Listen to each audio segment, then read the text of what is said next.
नमस्कार, good morning, सुप्रभात। और आज हमारी तैयारी है आशा वर्कर के ट्रेनिंग प्रोग्राम की। आज हमारी जाखणधार ब्लॉक की जो आयुष्मान आरोग्य मंदिर है वहाँ की आशाओं की जो है रिफ्रेशर ट्रेनिंग होनी है। और जो रिफ्रेशर ट्रेनिंग है उसका वेन्यू है सेल्फी पॉइंट होटल।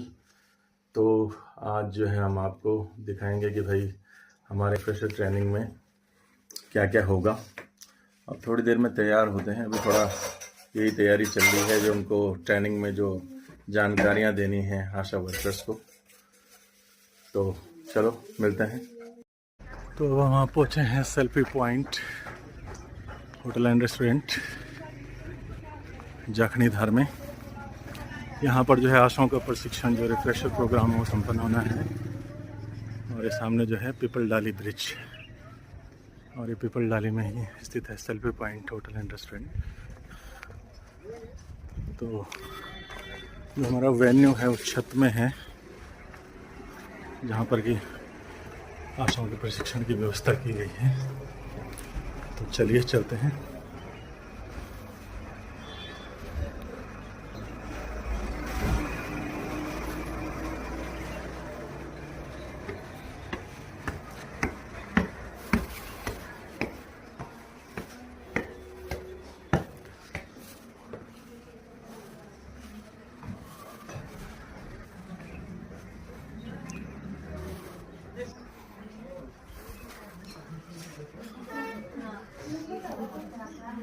और यहाँ पर जो है हमारा ये हमारी आशा बहनी है।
और ये जो है पीपल डाली की शानदार लोकेशन सेल्फी पॉइंट की। और ये सामने जो है परियों का देश खैट पर्वत, इसके नीचे ये टीरी झील, और झील में जो है ये जो ब्रिज है पीपल डाली ब्रिज के नाम से। और ये हमारा ट्रेनिंग का वेन्यू।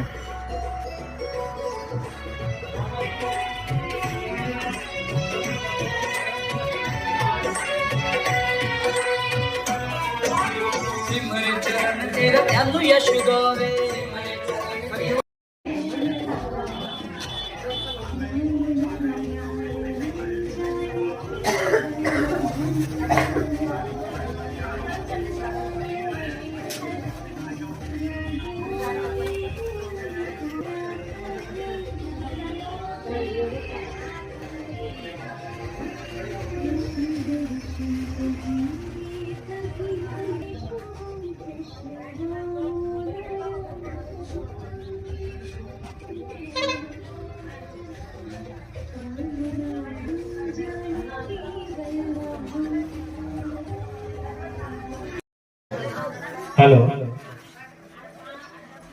भगवान धन्वंतरी को प्रणाम करते हुए आज के इस आशा प्रशिक्षण कार्यक्रम में आप सभी का हार्दिक स्वागत एवं अभिनंदन।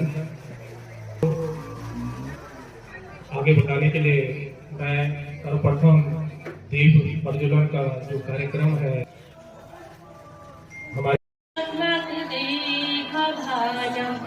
संताप संहात जरा मध्यमूर्तिं कोटिं शतानाशुमनोरिहारं नमामि धन्वन्तरिमादिदेवं नमामि धन्वन्तरिमादिदेवम्।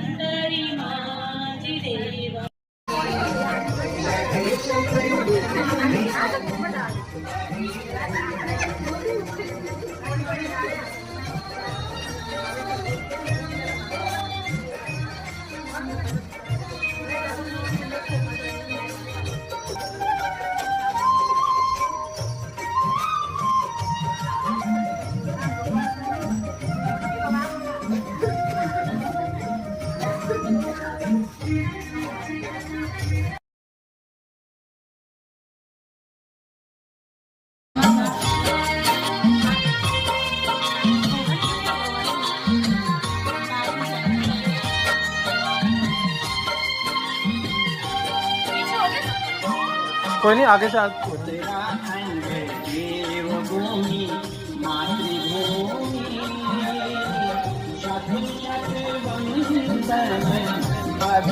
चाय भी ले आना मैम। यहाँ पर उपस्थित समस्त जो यहाँ आज का जो मुख्य आकर्षण है और जिनके लिए रिफ्रेशर ट्रेनिंग रखी गई है, यहाँ पर उपस्थित हमारी सभी आशा वर्कर्स जो है, आप लोगों का बहुत बहुत स्वागत है।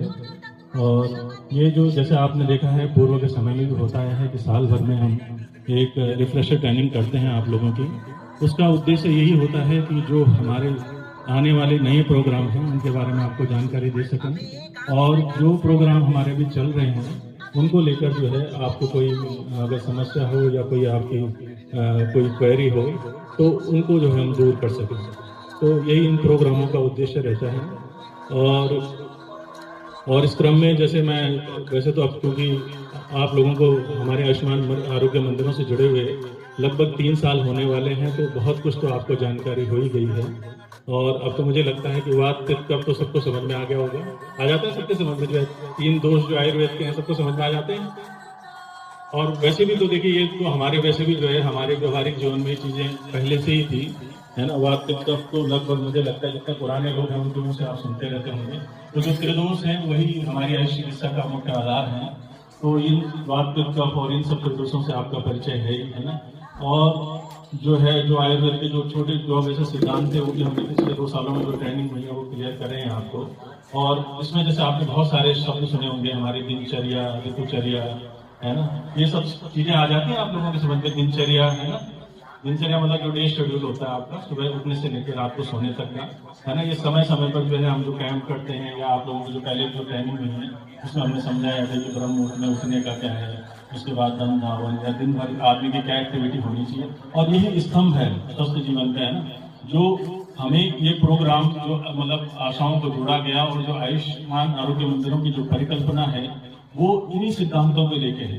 क्योंकि देखिए ये जो मतलब मेनली ब्रिजिंग बनाने के लिए जो है उसके बीच में एक पुल की तरह कार्य करने के लिए जो सरकार ने ये आयुष्मान आरोग्य मंदिरों का कॉन्सेप्ट रखा है ना। समझ रहा मेरी बात है ना। पहले आपके लेवल पे हम कुछ चीजें तो आप ही लोगों को ट्रेंड करना चाह रहे हैं, है ना। अभी बल्कि मेरे साथी डॉक्टर्स हैं, है ना, डॉक्टर नीतू आपको समझाएंगी वयोमित्र का कि भाई वयोमित्र में जो जीरेट मतलब जो ओल्ड एज लोग हैं उनको कैसे आप लोग थोड़ा बहुत मतलब ऐसे एजुकेशन दे सकते हैं कि भाई उनको जो है जैसे आज के डेट में जो मतलब वैसी बीमारियां जो वृद्धावस्था में होती है उनसे कैसे बच सकते हैं, आप लोग उनको एडवाइस कर सकते हो। क्योंकि आयुर्वेद के कुछ ऐसे बेसिक प्रिंसिपल हैं, उसके लिए कोई जरूरी नहीं है कि आप उनको हमारे पास ही लेके आओ। जैसे घर में ही कई चीजें ऐसी होती हैं कि अगर आप उनको समझा दो कि भाई आपने ये सब आपके घर में तुलसी है या गिलोय है या आपके घर में ये चीजें हैं, तो इनमें आप या आपके घर के जो मसाले हैं किचन में उनमें आप कैसे चेंजेस कर सकते हो कि आप उन बीमारियों से बच सकते हो, है ना। तो वो चीजें आप भी एजुकेट कर सकते हो उनको, है ना। हाँ, जो आपके लेवल से ऊपर चली जाती हैं उनको आप फिर हमारे पास लेके आओ, है ना। और फिर हम देखेंगे अगर जो हमारी फैसिलिटी में जो चीजें ट्रीट होंगी हम उसको ट्रीट करेंगे। क्योंकि अब हर आयुष्मान आरोग्य मंदिर में सरकार ने बहुत सारी सुविधाएं कर दी है। आपका शुगर की स्क्रीनिंग हो रही है, कई बेसिक टेस्ट भी हो रहे हैं ना। कुछ बेसिक टेस्ट वहाँ पे हो रहे हैं, हीमोग्लोबिन वगैरह और आपका जो टाइफाइड वगैरह की भी कई बार किट आती है हमारे पास, है ना, कई बीमारी का आते हैं, तो हम अब अपग्रेड हो रहे हैं, कुछ पंचकर्मा के इक्विपमेंट भी आ रहे हैं। हो सकता है अब आने वाले समय में जब पंचकर्मा के स्टाफ आ जाएगा तो हर हॉस्पिटल में थोड़ा बहुत पंचकर्मा वगैरह भी शुरू हो जाएगा ना, तो हम उस चीज़ों को वहाँ ट्रीट करेंगे। अगर हमें वहाँ पे भी ये लगेगा कि भाई अगर हमसे ट्रीट नहीं हो रहा है तो उसमें फिर आप आजकल एक टेली मेडिसिन का भी चल रहा है ना, फोन के माध्यम से जो एक्सपर्ट है उनसे बात करके भी उनको ट्रीट करा जा सकता है। या अगर हमें ये लगेगा कि भाई हमारी फैसिलिटी में सुविधा उपलब्ध ही नहीं है तो हम उनको जो है उसके बाद क्या करेंगे, हायर सेंटर में भेज देंगे, समझ रहे हैं आप, जहाँ पे की जो है उन चीजों के लिए जो है पर्याप्त संसाधन है ना। फिर उसके बाद ऐसा नहीं कि हायर सेंटर में भेजने के बाद हमारी भूमिका खत्म नहीं होती है ना, फिर हायर सेंटर वालों का और हमारा कम्युनिकेशन होगा SWBC का, जब वो उस चीज को कंट्रोल कर लेंगे उसके बाद वो मॉनिटरिंग के लिए फिर हमें बोलेंगे, ठीक है, जो मतलब आयुष्मान आरोग्य मंदिर में स्टाफ है। उसके बाद जब हमारे पास आ जाएगा हम मॉनिटर करेंगे, तो उसके बाद हम उसको एक ट्रीटमेंट पे ले आएंगे, तो उसके बाद आपको बोलेंगे कि आपको उसका क्या लेना है, फॉलो अप लेना है कि भाई अगर उसको कोई मेडिसिन हमने प्रिस्क्राइब करी है तो वो टाइम पे उसको खा रहा है कि नहीं खा रहा है, कोई अगर उसको टेस्ट बोले गए हैं तो उस समय पे उनको करवा रहा है कि नहीं करवा रहा है। तो थोड़ा ये जिम्मेदारी इलेक्ट्रिशियन को बढ़ाने का काम करती है, सतावरी वगैरह बहुत सारी मेडिसिन होती है, ठीक है, तो वो मेडिसिन हम उनको प्रिस्क्राइब कर सकते हैं और उनका कोई साइड इफेक्ट नहीं, सारी नेचुरल चीजें हैं ना, और कुछ चीजें ऐसे बता सकते हैं जो लैक्टेशन वगैरह जो है उनका बढ़े, ये सब चीजें हो, ठीक है ना। और उसके अलावा जो है समय समय हमारे पास जैसे वेट मशीनें वगैरह कोई इक्विपमेंट आ गए हैं तो बच्चे का जैसे वेट वगैरह ये सब हम मेजर कर सकते हैं, ठीक है, तो थोड़ा आपको ये ध्यान रखना है, ठीक है। उसके बाद देखो मतलब जो हमारे आयुष्मान आरोग्य मंदिर का कॉन्सेप्ट, देखो आप मतलब गर्भिणी से शुरू हो गया और वयोवृद्ध तक जा रहे हैं, मतलब आदमी के मरने तक हम उसके साथ हैं। मैं चाह रहे हैं कि हमारी बॉन्डिंग मतलब अपने क्षेत्र में ऐसी हो कि जो बच्चा पेट में है वहां से हम वो कर दे तो हम उसको किसी बेस्ट फैसिलिटी को भेज सकते हैं जहाँ पे उसका टाइमली जो है इलाज हो जाए तो उसका जीवन बच सकता है। तो एक उसकी स्क्रीन पर आपने ध्यान देना, खासतौर पर क्योंकि देखो आप लोग फील्ड में काम करें तो आपको पता होता है कि भाई आदमी की जो पर्सनल हैबिट है वो कैसी है। आपको पता होगा गाँव में बीड़ी कौन ज्यादा पीता है या कौन शराब का बहुत ज्यादा सेवन कर रहा है या कौन गुटखा वगैरह का सेवन कर रहा है, तो थोड़ा आपने इन चीजों पर भी ध्यान देना है, ठीक है। और उसके अलावा देखिए एक जो मेजर चीज है, एक हमारे आयुर्वेद में जो मेन चीज आती है वो आती है प्रकृति, है ना, जो मतलब एक बेसिक वो होती है जो मैंने अभी आपको बताया बात पे, इनका एक नेचुरल जो है कॉम्बिनेशन होता है हर आदमी के शरीर में, उसके हिसाब से उसकी प्रकृति होती है, वो जन्म से ही जो है लगभग निर्धारित हो जाती है। तो अगर हमें किसी व्यक्ति की प्रकृति का ज्ञान हो जाए तो आने वाले समय में जो है उसको बहुत सारी बीमारियों से बचा सकते हैं, क्योंकि आदमी की जो मूल प्रकृति है उसके हिसाब से उसका जो अगर खान पान शुरू से रहेगा तो वो बहुत सारी जो है गंभीर बीमारियों से बच सकता है ना। अगर हमें उसकी प्रकृति पता है तो भाई अब हम ये उसको मतलब गाइड कर सकते हैं भाई अपने खाने पीने में, अपनी ऋतुचर्या में या दिनचर्या में ये परिवर्तन करें तो उसको बीमारी ना है ना। सपोज किसी उसको प्रकृति ऐसे जो शुगर के लिए प्रोन है तो उसके पहले ही हम अगर डाइट और उसके जो इन सब चीजों में जो मतलब आयुर्वेद के सिद्धांतों से इन सब चीजों में अगर हम उसको कंसल्ट करें उनके पास लेके जाएं तो उसमें आपकी भूमिका बहुत ज्यादा है ना, चाहे वो जो एडमिशन केयर वगैरह में है, ठीक है। और उसके बाद जो है कुछ चीजें तो आप कर ही रहे हैं, जैसे फैमिली प्लानिंग वगैरह में मुझे लगता है ये गाँव से आप लोगों को मिलता है, वो इंस्ट्रक्शन मिलते होंगे, है ना, जो फैमिली प्लानिंग के जो मेजर्स है ना। काफी विस्तृत जानकारी आप लोगों ने ली है और मैं समझता हूं कि आपने ये बड़े ध्यान से सुना है और इसे अब अपने कार्य क्षेत्र में इसको करेंगे। और अब समय का अभाव, काफी समय हो गया है, तो अब मैं जो दूसरा कार्यक्रम का जो दूसरा बिंदु है वो वायु यानी कि वृद्ध मित्र, जो पुराने जो गांव में जो लोग रह रहे हैं, अमूमन देखा जा रहा है कि गांव में वृद्ध लोग ही काफी हैं, क्योंकि युवा तो रोजगार के लिए इधर उधर है। तो जो ये आयुष प्रोग्राम वायु वृद्ध लोगों के लिए है उसके बारे में हमारे बीच में डॉक्टर नीतू गोस्वामी मैम इस बिंदु पर चर्चा करेंगे और आपको इसके बारे में बताएंगे। तो आदरणीय डॉक्टर गोस्वामी मैम। आप सभी को मेरा नमस्कार। मैं डॉक्टर नीतू गोस्वामी आप लोगों के सामने वृद्धजनों के लिए, वृद्धजनों के स्वास्थ्य को ध्यान में रखते हुए जो एक नया प्रोग्राम चलाया है वयोमित्र, उसके उस सब्जेक्ट में आप लोगों को थोड़ा नॉलेज देना चाहूंगी। ये आने वाले समय में आप लोगों को नया टारगेट दिया जाएगा, मतलब जिसमें आप लोग इस समाज में जितने भी हमारे वृद्ध जो लोग हैं इनके स्वास्थ्य में ध्यान केंद्रित करते हुए, इनको थोड़ा ध्यान देते हुए आप जो है उनके स्वास्थ्य में सुधार हो सके। जो ये वयोमित्र जो प्रोग्राम है, ये जो हमारे जो वृद्धजन है समाज में, जो हमारे बुजुर्ग लोग हैं, उनके स्वास्थ्य को ध्यान में रखते हुए भारत सरकार ने जो है स्वास्थ्य मंत्रालय भारत सरकार ने आयुष मंत्रालय की तरफ से जो भारतीय राष्ट्रीय आयुष मिशन है, इसमें एक नया प्रोग्राम लॉन्च किया है जिसे वयोमित्र का नाम दिया गया है। इसमें हमारे जो इस प्रोग्राम का जो मेन फोकस है वो हमारे वृद्ध जन लोग जो है, हमारे बुजुर्ग लोग हैं, हमारे सीनियर सिटीजन हैं, उनकी स्वास्थ्य को हम ध्यान में रखें, कैसे उन लोगों को हम और स्वस्थ बना सकें। मतलब समाज हमें इतना हमें वो नहीं दे पा रहा है, तवज्जो नहीं दे रहा है, तो इस वजह से वो थोड़ा मानसिक अवसाद की तरफ भी चले जाते हैं। तो उनको है, आप लोगों को सहयोग हमें उसमें चाहिए कि उनको इस तरह उनको ये एहसास दिलाना है कि वो इस हमारे समाज के लिए वो भी इतने इम्पोर्टेंट है जितने पहले इम्पोर्टेंट थे अपनी यंग एज में, उतना वो हमारे बुजुर्ग एज में भी जो है, क्योंकि जो एक बच्चा पैदा हुआ है तो वो जो है धीरे धीरे करके युवावस्था में भी आएगा और धीरे धीरे करके वही जो है अपनी जो है बुढ़ापे की तरफ भी बढ़ेगा। तो ये तो एक जीवन का चक्र है, बचपन से लेकर बुढ़ापा भी, जैसे बचपन शुरुआत है, एक बच्चा पैदा होता है तो वो धीरे धीरे करके बुढ़ापे की तरफ भी जाएगा। तो ये उसकी अपनी लाइफ का एक स्टेज है। तो उस स्टेज में तो जो है वो स्वस्थ रहे और दूसरों में जो उसकी डिपेंडेंसी अपने आप को जो कुछ उपायों को करके, जैसे आयुर्वेद के कुछ उपाय अपनी लाइफ में अपनाएगा तो उपाय को अपना के अपने शरीर को स्वस्थ बनाए और दूसरों में जो उसकी डिपेंडेंसी अपने डेली रूटीन में काम करने के लिए, अगर वो खुद की मतलब अपना सारे काम करेगा, दूसरों में अगर टॉयलेट बाथरूम जाने में या फिर थोड़ा वो उनकी डिपेंडेंसी दूसरों पे बढ़ जाती है। अगर वो उनकी डिपेंडेंसी दूसरों पे बढ़ जाती है तो परिवार के लोग भी जो है उन पे ज्यादा ध्यान नहीं दे पाते और बार बार कहते हैं कि हमें परेशान करें। तो डिपेंडेंसी है जो नेग्लिजेंसी में आ जाती है, मतलब वो परिवार वाले से उनको इतना ध्यान नहीं दे पाते। इस वजह से जो है वो उन पे जो है जो वृद्ध अवस्था में जो लोगों का होता है वो मानसिक अवसाद का भी कई तो उसमें कारण, मतलब उसमें जो है एक वो हो जाता है, एक बीमारी उनको मानसिक अवसाद आती है। क्योंकि पहले तो यंग एज में वो लोग खुद बिजी रहते हैं अपनी लाइफ में, जैसे जैसे बुढ़ापा आता है तो यंग एज के जितने भी उनके बच्चे हैं, उनके बेटे बहुएं हैं, वो अपनी नौकरी में बिजी हैं, बच्चे अपनी पढ़ाई में बिजी हैं। तो जितना समय हमें अपने वृद्ध लोगों को देना चाहिए, अपने बुजुर्ग लोगों को देना चाहिए, उतना समय हम उनको नहीं दे पाते। तो उनको ऐसा लगता है कि हम उनको समय नहीं दे पा रहे, तो हम परिवार के जाके बुजुर्ग लोगों को बताएं कि क्या करने से जो हाथ पैर में दर्द है आपका कम हो सकता है। या कुछ परेशानियां तो आती है, अब धीरे धीरे जैसे जैसे शरीर बढ़ रहा है, शरीर में बात का प्रकोप हो रहा है, तो सर्दी बात से जो विषाणु जो है वो बढ़ेंगे, दर्द होगा, बट कैसे करके हम उस दर्द को हम कम कर सकते हैं। जैसे आप लोग बता सकते हैं, जैसे संधि बात है या जो हाथ पैर में जोड़ों की समस्या है, तो आप उनको बता सकते हैं गाँव में कि डेली जो है 15 से 20 मिनट का आपको योगाभ्यास जरूर करना है, प्राणायाम करना, टहलना है अपने हिसाब से। आप सूक्ष्म व्यायाम आप कर सकते हैं, टहल सकते हैं, अपना है अनुलोम विलोम कर सकते हैं। हम लोग सांस लेने में बच्चों आपने अक्सर देखा है ना, मैम आप जल्दी समझ सकते हैं। तो देखो ऐसा है, आप थोड़ा बोर ना हो, बहुत अच्छी चीजें सब लोगों ने और मैम ने बताई है, थोड़ा उसके बीच में अगर आपको अच्छा लगे तो है ना।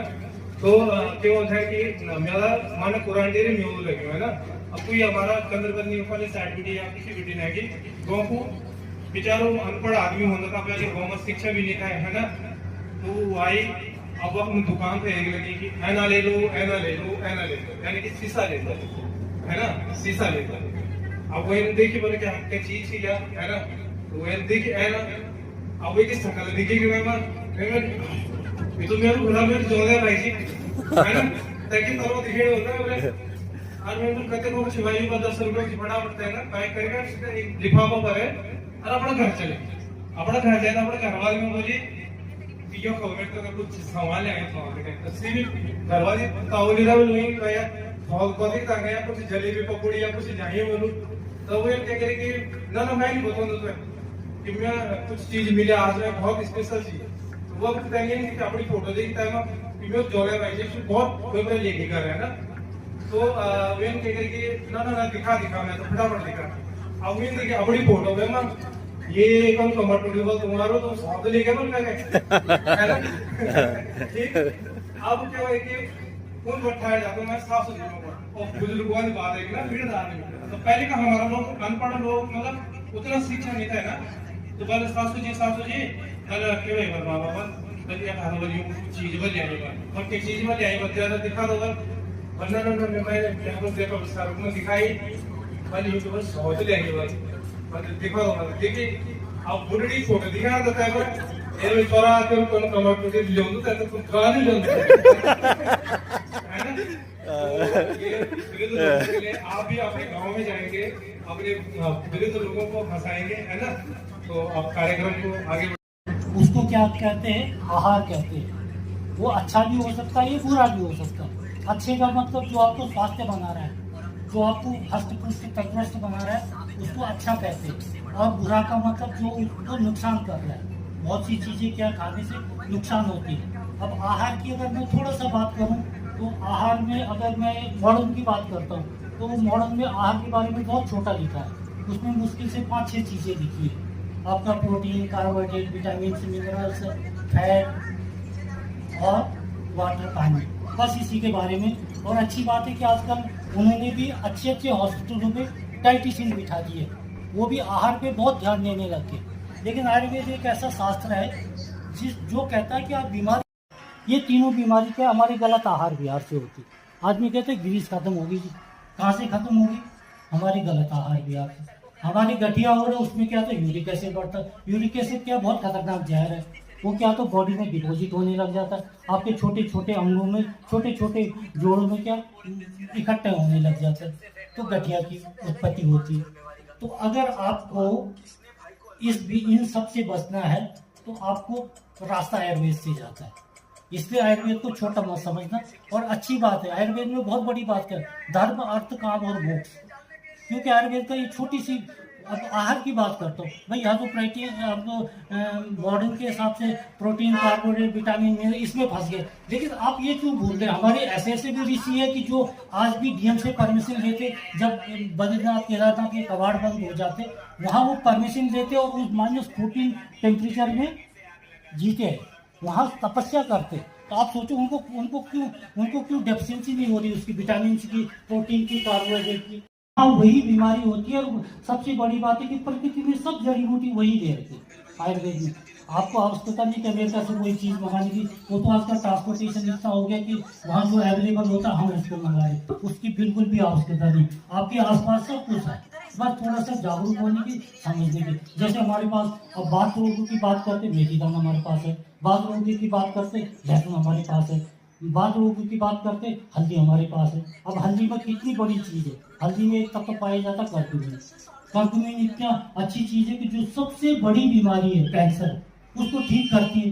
उसमें पता नहीं कितने रिसर्च हो गए, और बहुत सी कंपनी तो कर्क्यूमिन नाम के टैबलेट निकालती है, कैप्सूल निकालती, बहुत महंगा बेचती, जबकि उसकी आवश्यकता नहीं। भाई उनको बोलो जोड़ों के दर्द, घुटनों के दर्द में आप सिंपल सा भैया हल्दी का खा लो, सुबह शाम एक चम्मच, जैसी मर्जी से खा लो, दूध के साथ खा लो, पानी के साथ खा लो, वैसी खा लो, कच्ची मिर्ची वैसी खा लो, आपको कैंसर तक नहीं होगा। सबसे बड़ी बीमारी, कहानी सुनता तो मुझे बड़ा दुख भी होता है कि वाकई में आदमी कितने साल से परेशान होता जा रहा है, कितनी बड़ी बड़ी बीमारी है, इलाज नहीं है। और सब विशेषज्ञ कहते हैं, सब वैज्ञानिक कहते हैं, उसका एकमात्र कारण, अगर अपना सबसे पहले अगर आपको इन बीमारियों से बचना है, 90% बीमारियों से बचना है, तो अपना आहार विहार को ठीक करो, अपने आचार विचार को ठीक करो, अपनी दैनिक दिनचर्या, रात्रिचर्या, ऋतुचर्या, इनको ठीक करो। और आयुर्वेद का मूल सिद्धांत ही है। देखो जैसे आपको ठंडी में हमारा पूरा और उसमें भी सबसे बड़ी बात है कि जो गरीब तबके का था वो बिल्कुल उसको कुछ नहीं हो, वो 20 किलोमीटर पैदल चल के अपने घर पहुंचा, तब भी हस्त पुष्ट था। तो कारण क्या है? उसका आहार भी, हम ज्यादा नहीं सोचते, क्योंकि क्या वो मेहनत करता है। आजकल तो हमने आधा से बीमारी इसलिए पैदा कर दी, हमने अपनी लेजीनेस लाइफ जो है ना, हमने बिल्कुल हम प्रकृति के अपोजिट चल गए। वही ठंडे का मौसम है तो ठीक है, ठंड से बचना चाहिए, थोड़ा स्वेटर पहन लिए, सब कुछ, लेकिन बहुत ज्यादा उसके अपोजिट क्या करते हैं कि ठंडे के मौसम को हम गर्मी का बना देते, एसी लगा के वो करके। तो ये सब क्या है, नुकसानदायक है, ठीक है, क्योंकि बॉडी तो अपने पे, मैंने बताया कि एक एग्जांपल दे, जो -14 में भी जी रहा है और वो कुछ भी नहीं खा रहा, किसका विटामिन, किसका प्रोटीन, लेकिन उसका मकसद क्या, बहुत बड़ा मकसद है उसका, मुक्ति होना, मोक्ष की प्राप्ति। लेकिन हम लोगों का इतना मकसद नहीं है, लेकिन हम थोड़ा बहुत तो परोपकार कर ही सकते। तो इसलिए मेरा बोलने का मतलब है कि आप कुछ मत करो, आहार विहार, आचार विचार, दैनिक दिनचर्या, रात्रिचर्या, ऋतुचर्या, बस इसके बारे में थोड़ा सा लोगों को जागरूक कर लो, थोड़ा सा हर्ब की जानकारी दे दो, लहसुन के बारे में, हल्दी के बारे में, धनिया के बारे में, जीरा के बारे में, तो आपकी 90% कभी कभी देखता हूँ सुपर सब पकड़ के बैठता हूँ, 10 विशेषज्ञ 1000 100 रुपये फीस दे रहे, उन्होंने क्या कि आपका शुगर के 500 mg में कंट्रोल हो रहा है, आपको पता ही नहीं चला, उसके कब 2 ग्राम लिख दिया। 500 से 1000 mg से कब वो 2 ग्राम पे पहुंच गया आपको पता है। और मरीज को तो नहीं, मेरा तो बिल्कुल ठीक है। अब क्या बोलूँ, उनको क्या समझा, वहाँ बोलूँगा तो सुपर विशेषज्ञ की वो बात मानेगा। लेकिन फिर भी हम समझाते कि भैया देख ले, तेरी डोज बच गई, ये गलत फहमी।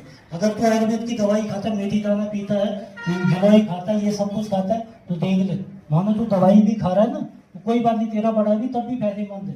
तेरी किडनी कब चली जाएगी, हार्ट की प्रॉब्लम कब हो जाए, कुछ पता नहीं। इसलिए आप लोगों को इस समय जो मेरा टॉपिक है, आप लोगों का एक लाइन में ये प्रोग्राम है कि लोगों को बताना कि पेन किलर खाने से कैसे बचना है। घर के नुस्खों से लेके हमारे जो आयुर्वेद का पंचकर्मा का है, हमारे जो आयुर्वेद की से आगे जहां और भी है, अभी इम्तिहान और भी है, जोश से भरकर आओ इस सफर में, क्योंकि अभी कई मुकाम बाकी है। हमने इस आयुर्वेद को आपके द्वारा, क्योंकि सबसे मुझे लगता है कि आप हमारे साथ अगर टीम में जो एक अच्छे तरीके से कार्य करें। तिथि महोदय हैं, अभी मैंने इससे पहले कहा था कि उन्होंने स्वास्थ्य के साथ साथ शिक्षा को भी एक बच्चों को, काफी युवा लड़कों को एक अच्छे मुकाम तक उन्हें राह दिखाई है। और हमारे लोकल, हमारे क्षेत्र के हैं, काफी उत्कृष्ट कार्य उनके द्वारा किए जाते हैं सामाजिक। तो अब मैं आमंत्रित करूंगा आज के मुख्य अतिथि महोदय आदरणीय कैंतोरा से कि अपने मुखार बिंदु से यहाँ पर इस कार्यक्रम को शोभा बढ़ाएंगे। आदरणीय कैंतोरा चिकित्सा अधिकारी डॉक्टर प्रशांत गंगाई जी, डॉक्टर मनमोहन लखेड़ा जी, डॉक्टर नीतू गोस्वामी जी, और यहाँ पर हमारी उपस्थित फार्मेसी अधिकारी श्रीमती वंदना और श्रीमती माधुरी और श्री उदय जी को आप सुनी रहे हैं। सबसे पहले तो ये कार्यक्रम अगर यहाँ पे ऑर्गेनाइज हुआ है भारत सरकार की ओर से, ये हमारे आयुष मिशन के तहत ये सब लोग आप काफी परिचित हैं। ये आयोजन क्यों किया जा रहा है और क्यों हम इतने दूर दूर से आप लोग आए, गांव से आए, आप लोग हमारी आशा बहने हैं। और आशा बहने हमारी बहुत बड़ी रीढ़ है इन कार्यक्रमों को करने के लिए। सबसे बड़ी रीढ़ मैं तो मानता हूँ, इतने साल का मेरा भी प्राइवेट प्रैक्टिशनर, एज ए चिकित्सा अधिकारी और समुदाय में काम करने पे जो मैंने सीखा है कि सबसे बड़ी रीढ़ आप लोग हैं। तो आप लोग ये बोलो, कितने लोग आए, कितने लोग उत्साह से आ जाए, कुछ उत्साह आप लोगों का इस काम करने को, या आशा करने आप ये इस काम को ऐसा करते हैं कि भाई चलो आज वहां बुला दिया, काम करे। और तो सबसे पहले देखो, मन में हमारा एक उत्साह जरूर बनती है जब हम कोई कार्य करते हैं।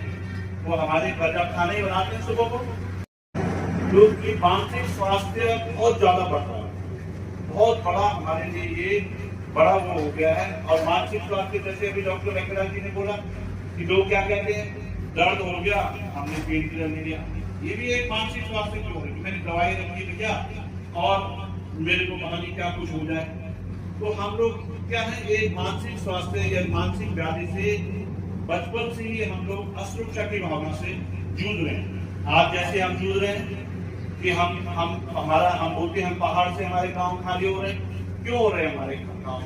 लोग कहते हैं, हम कम्युनिटी बात करते हैं, लोग कहते हैं इसलिए खाली हो रहे हैं साहब, यहाँ पे शिक्षा का कोई साधन नहीं है। दूसरा कहते हैं यहाँ पे स्वास्थ्य का कोई साधन नहीं। तो हमने पहले सोच लिया कि शिक्षा का साधन नहीं है और स्वास्थ्य, जबकि ऐसा नहीं है। इसको मैंने प्रैक्टिकली किया है। मेरे दोस्त, मेरे साथी, आप लोग मुझे जानते हैं, मैंने खुद अपने बच्चों को मैंने एक लिस्ट दिया। मैं भी अपने बच्चों को जरा तुमने पढ़ा सकता था, मैं भी पढ़ा सकता था, मेरा डेली भी पिघला है। लेकिन मैं अपने को नहीं करा, मेरे पिता फार्मेसी अधिकारी वंदना मैम और हमारी मदन नेगी से फार्मेसी अधिकारी माधुरी मैम और यहाँ पर उपस्थित हमारी सब जो है आशा वर्कर्स जितनी हैं, आप सब लोगों का जो है बहुत तहे दिल से मैं धन्यवाद देता हूँ कि आपने, मतलब मुझे अनुभूति हो रही है कि हमने एक सफल कार्यक्रम जो है यहाँ पर जो है सफल कार्यक्रम का संचालन किया है। और उम्मीद कर रहा हूँ कि जो भी यहाँ पर जानकारियाँ हमने आप लोगों को दी हैं, आप उन जानकारियों का जो है समुचित लाभ जो है, जो हम जिस क्षेत्र में आप कर रहे हैं, जो आपका जो एरिया है उस एरिया में जो है सभी लोगों को आप इसका समुचित लाभ देंगे, जैसे मैंने आपको बताया कि भाई हमारा जो इसका उद्देश्य है वो मतलब गर्भिणी स्त्री से शुरू होता है और गांव का जो सबसे बुजुर्ग व्यक्ति है उस तक है ना, तो सबकी तरफ ध्यान देना है ना, समझ रहे आप मेरी बात है ना। गर्भिणी स्त्रियों की परिचर्या में जो है उस पर भी ध्यान देना है, उसके बाद जब नियोनेट बच्चा हो जाता है उस पर भी ध्यान देना है, स्कूल जाने वाले विद्यार्थियों पर भी ध्यान देना है, और जो किशोरावस्था को प्राप्त हो रहे हैं जो बच्चे उन पर भी ध्यान देना है ना। और जो मिड एज हैं उनमें जैसे मैंने बताया आपको 30+ वाले हैं ना, उसमें जो स्क्रीनिंग है ये सब इन चीज़ों पे भी ध्यान देना है। और जो नए 2 प्रोग्राम हैं जिसका विस्तृत जानकारी आपको जो है डॉक्टर नीतू गोस्वामी ने दी, वयो मित्र प्रोग्राम हमारा आने वाला है, लॉन्च होने वाला है, उसका विस्तृत जानकारी उन्होंने आपको दी है। तो वयो मित्र में आपकी क्या भूमिका रहेगी वो मैडम ने आपको बहुत अच्छे से समझाया है। सेना देवी पांडे है, मैं ग्राम प्रसारी से, मेरा उप केंद्र छेटी में है। आपको कैसा लगा प्रोग्राम, कैसा लगा आपको जो आप जानकारी वगैरह इन सब से संतुष्ट हैं? मैं अपने गांव में जो भी मेरे को समझ में आया चलो धन्यवाद। आशा कार्यकर्ती कमला देवी, ग्राम मलेकोट। और क्या सीखा आज आपने? शरीर में जो भी कोई मतलब दुख बीमारियां या आयुर्वेदिक से जुड़ी हुई बातें जो हमारे समझ में आए वो हम अपने गांव में बूढ़े बुजुर्ग लोगों को समझा सकते हैं। बहुत सुंदर। रेणु जी, सॉरी, अच्छा हेमा।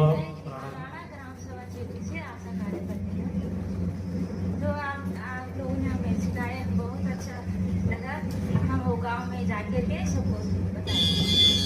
श्रीमती रेणु देवी है, मैं ग्राम सभा नवाकोट से हूँ। मुझे जो भी समझ में आए मैं अपने गांव में बूढ़े लोगों से या अपने गांव के लोगों से, सभी लोगों से बिल्कुल सही। नाम सविता करिया, मैं ग्राम खाली से हूँ। एक परिवार है, ऐसे गांव को परिवार बनाना अच्छा लगा, जो भी समझ में आए अपने गांव में बताओ। बहुत सुंदर। मैं ग्राम सभा कुमार से हूँ। सर आप लोगों का बहुत बहुत धन्यवाद सर, आपने हमको जानकारी दी, ये जानकारी हम अपने गांव को बता सके। ताकि जब अगली बार ट्रेनिंग हो तो फिर स्कूल के सभी लोग बोले। सभी अतिथियों को मेरा नमस्ते। मेरा नाम निर्मला देवी है, मैं ग्राम कोटी खास से हूँ और मेरा उपकेंद्र जाखीदार है। और यहाँ पे जो भी मुझे सिखाया गया है मैं अपने गांव में जाके सबको बताऊंगी, और जो यहाँ पे हमको सिखाया जाता है वही हमारे सर जी भी हमको जाखीदार में सिखाते हैं। और मैं आशा करती हूँ मैं घर में जाके अपने बुजुर्गों को, पहले तो मैं अपने घर से ही शुरुआत करूँगी, मेरे घर में भी बुजुर्ग हैं मेरी सासू जी, तो मैं उनसे शुरू करूँगी। सबसे पहले अपने परिवार से ही शुरू किया जाता है हर कार्य का, तो मैं घर में जाके शुरू करके और सबको बताऊंगी बुजुर्गों को कि उन्हें उनके साथ कैसा व्यवहार करना है और कैसे रहना है उनके साथ, उनकी बहू बेटियों को कहूँगी। यही मैंने सुना है और यही मैं अपने गांव में बताऊंगी सबको। मेरा नमस्ते। देवी है और मैं ग्राम सभा बैठक से हूँ और उप केंद्र मेरा रतौली में है। और मैं ये कहना चाहती हूँ कि हमारे सर लोगों ने जो भी बोला है अच्छी बात सिखाई हमको यहाँ पे और अच्छी जानकारी दी है। और जैसे कि बताऊंगी कि महीने महीने में शुगर जांच और बीपी शुगर का टेस्ट भी करवाना है और सब लोगों को जानकारी दूंगी, अपनी माता बहनों को। धन्यवाद। मदन सर, मैंने जो भी यहाँ पे जो भी सुना यहाँ पे आगे जाके बड़े बुजुर्गों गांव वालों से सबसे बताऊंगी सर। खरोला है, मैं ग्राम सभा से हूँ। सबसे पहले तो आपसे मिली बहुत अच्छा लगा और जो कुछ यहाँ सुना अपने गाँव तक पहुँचाऊंगी। सर समस्त स्टाफ को मेरा तहे दिल से धन्यवाद और नमस्कार। तहे दिल से मेरा समस्त स्टाफ को धन्यवाद और तहे दिल से नमस्कार। सर, हमें स्टूडेंट से काफ़ी अच्छी जानकारी मिली कि बुजुर्ग लोगों को किस तरह से देखभाल की ज़रूरत है और किस तरह से उपचार की ज़रूरत है। और वैसे तो थोड़ा बहुत जानकारी हमें टेंडर जी से और हमारे सर लखेड़ा जी मंगलाई सर से। हम कोशिश करेंगे सर कि हम जो भी मतलब थोड़ा बहुत जो मरीज आते हैं हमारे पास या हमसे कुछ पूछते हैं हम उनको आपके पास लाने का प्रयास करेंगे सर। और इस कार्यक्रम को हम ये चाहते हैं कि और अच्छा चले और हम भी आगे आपके साथ आपके साथ मतलब हमेशा खड़े रहे और आपको सहभागी बने।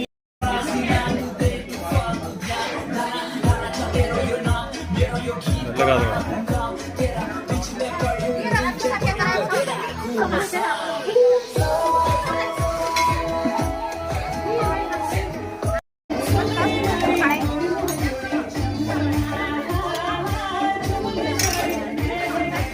रोटी और कर देना बोलो।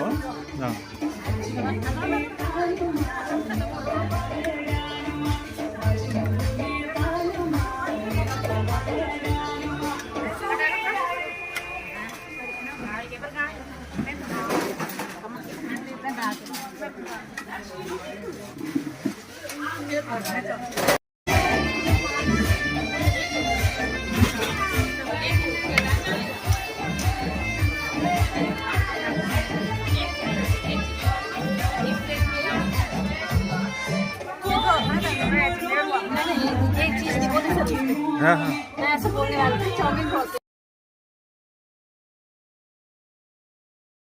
है। हाँ और ये जो हमारा कार्यक्रम संपन्न हो चुका है। आजा आजा आजा। और ये हमारे जो है फार्मेसी अधिकारी उदय पथरियाल जी जो है आज के महत्वपूर्ण कार्यकर्ता है। फीडबैक लिया ही नहीं। अच्छा रहा, बोला थोड़ा। बहुत सुंदर कार्यक्रम रहा आज। डॉक्टर साहब के दिशा निर्देश में हमने एंजॉय के साथ साथ लोगों को जो आशा पर हमारी सिस्टर आई थी उनको बहुत अच्छा, हमारे सर लोगों ने बहुत अच्छा ज्ञान प्राप्त करवाया और वो आगे अब आइस जो हमारे वेलनेस सेंटर है उसमें वो काम करेंगे। धन्यवाद, बहुत अच्छा लगा आज। तो बस आपका कैसा अनुभव रहा आज का जो है? बहुत बढ़िया, बहुत अच्छा प्रोग्राम हुआ और आशाओं को हमने बहुत अच्छी ढंग से शिक्षा दी और जिसको उन्होंने प्रॉमिस किया कि हम अपने गांव में उसको गांव में अप्लाई कराएंगे। सही बात है बॉस। और सबसे बढ़िया रहा कि ये लोकेशन बहुत अच्छी रही है अपना। और ये हमारा सेल्फी पॉइंट पीपल डाली में, selfie point hotel and restaurant. सामने जो है टिहरी झील का बिल्कुल विहंगम दृश्य और ये सामने जो है परियों का देश कहा जाता है इसको, खैट देवी का जो है ये मंदिर भी यहाँ पे खैट पर्वत कहते हैं इसको। और ये है अपना रेस्टोरेंट पीपल डाली का।